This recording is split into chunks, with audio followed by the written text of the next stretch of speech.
Oh, bonjour tout le monde. Aujourd'hui, on va passer à la démonstration de cette petite formule. Aujourd'hui, comme promis, je vais essayer de faire la démonstration par trois méthodes différentes. La première, on dit de démontrer cette formule. Alors, on va passer à la démonstration. C'est quoi la démonstration? Soit tu utilises le premier membre pour obtenir le second membre, ou tu utilises le second membre pour obtenir le premier membre. Dans ce cas précis, nous allons faire la première méthode en utilisant le premier membre, transformer et obtenir le second membre. Merci. Alors, nous savons que depuis les notions antérieures, que tangente de alpha est égale à sinus de alpha sur cosinus de alpha. Alors, nous allons essayer maintenant de faire quoi? De les élever membre à membre au carré.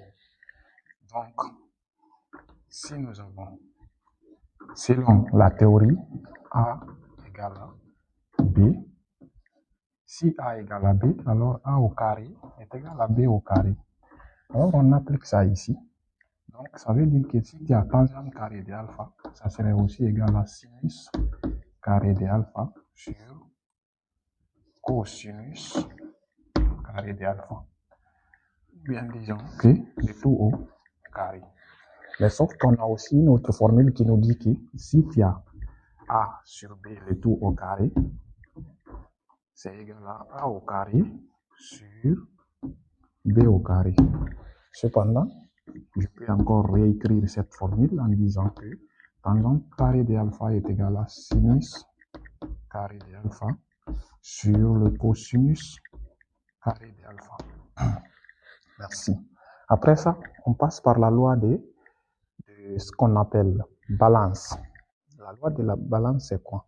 Si tu mets 2 kilos sur une balance, tu mets 1 kilo par là, 1 kilo par là, et tu pars de suite. D'abord, l'équilibre reste observé. De suite, si tu augmentes de part et d'autre 1 kilo, ça ne change pas l'équilibre. C'est ce qu'on va faire. Alors ici, qu'est-ce que je vais faire? Je vais essayer d'ajouter membre à membre l'unité. Donc, j'ajoute ici 1. D'abord, si je dis 1 plus tangente carré et tangente carré plus 1, c'est la même chose. Donc, j'ajoute 1 plus tangente carré de alpha serait égal à sinus carré de alpha sur cos carré de alpha, aussi ajouté de 1. Donc, j'ai ajouté ici 1, j'ai ajouté ici 1.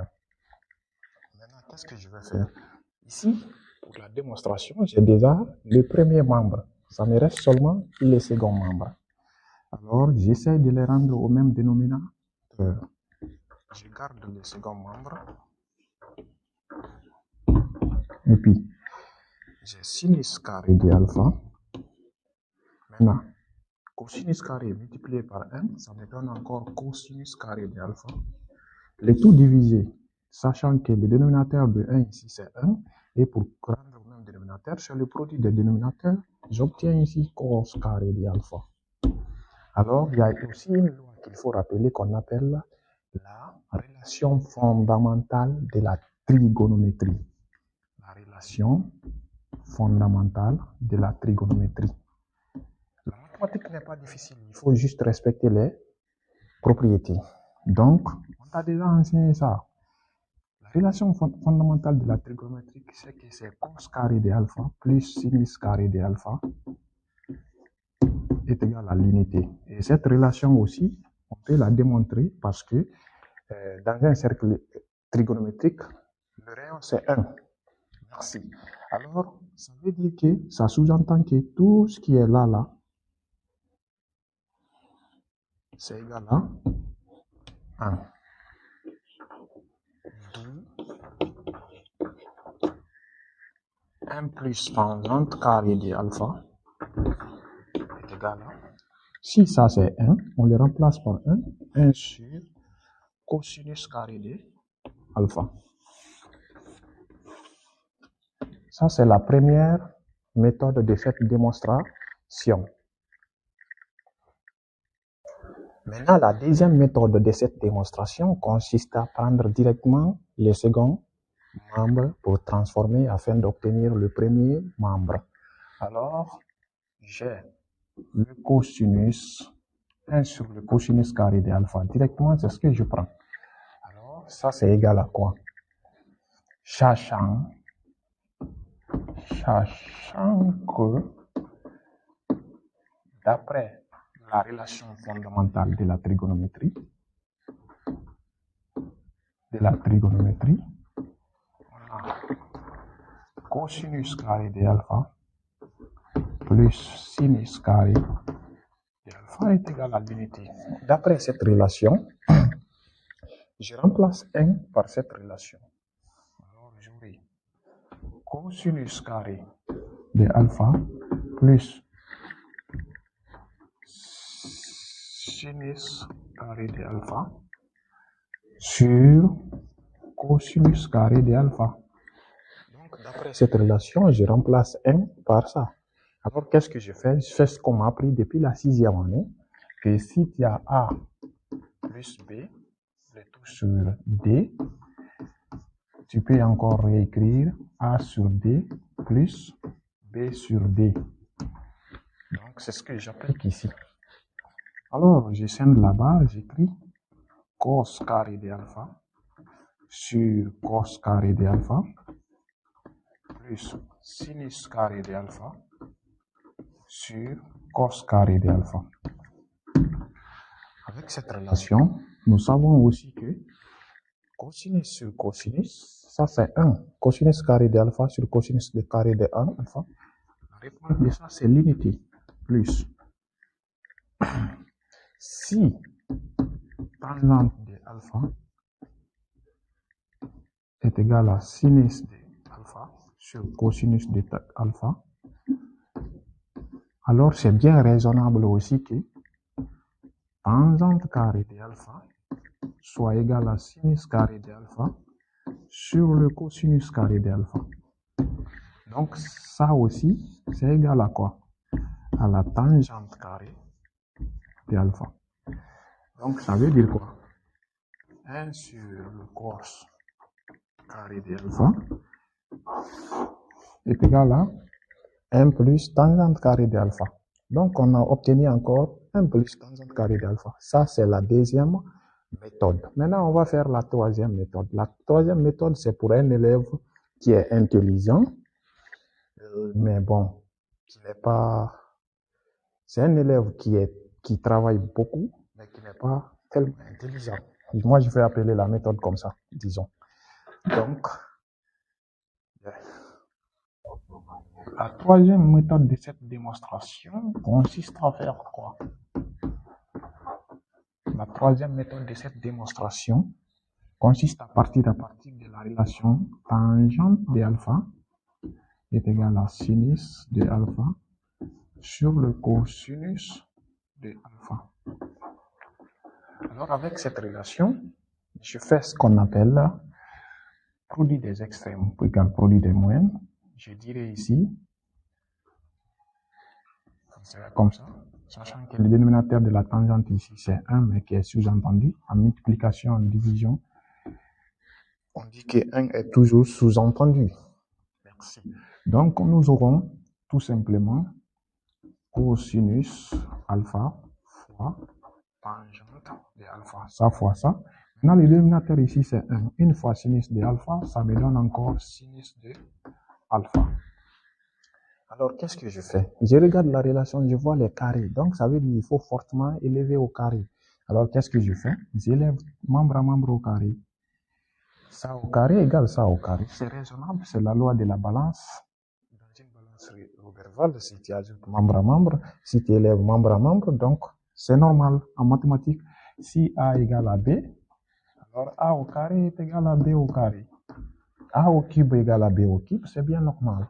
Maintenant, c'est la même chose qu'on fait ici, mais puisque on aura cos de alpha fois tangente de alpha, le tout au carré est égal à sinus carré. On l'a à élever membre à membre au carré. C'est très simple. Donc, puisque en mathématiques, si tu as A, B de tout au carré, ou bien même dans un cas général, AB à la puissance n est égal à A à la puissance n fois B à la puissance n. C'est ce que j'applique. Donc, j'aurai cos carré de alpha, tangente carré de alpha. J'ai appliqué cette propriété au niveau d'ici pour le produit. Et je garde sinus intact. Alors, quand je me réfère de cette relation pour dire, je ne vois sinus ici nulle part. Cependant, dans cette démonstration, j'essaie de faire disparaître sinus en quoi faisant? Toujours en me servant, toute cette démonstration tourne autour de la relation fondamentale de la trigonométrie, qui nous dit que cosinus carré de alpha plus sinus carré de alpha est égal à 1. Alors, je tire cette relation sinus carré de alpha, donc, sera égal à 1. Maintenant, le fait que ça quitte ici pour aller ici, ça devient moins cos carré de alpha. Alors, partout je vois sinus, j'essaie de remplacer par ça.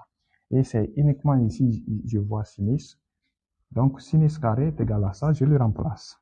Donc, nous aurons cos carré de alpha fois tangente carré de alpha est égal à 1 moins cos carré de alpha. Au lieu de sinus, j'ai remplacé par cela. Donc, qu'est-ce qui va se passer? Je vais essayer d'envoyer 1 par là. Oui. Qu'est-ce que je dois faire pour simplifier ça plus vite? J'essaie de regrouper cosinus carré, cosinus carré. L'expression là contient cos carré.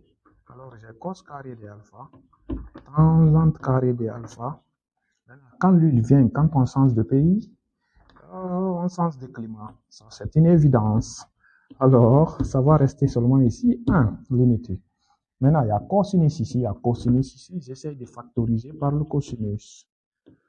Si je factorise par cosinus, je mets le cosinus en facteur ici, ça va rester tangente de alpha plus. Ici, c'est déjà factorisé par cosinus. Alors, si je mets ma main ici, tu ne vois que tangente. Si je mets la main ici, c'est qu'il y a l'unité qui va rester là-bas. Égal à 1. Alors, qu'est-ce que je fais? Je divise membre à membre par cosinus de alpha. Quand je divise membre à membre par cosinus de alpha, l'égalité ne change pas.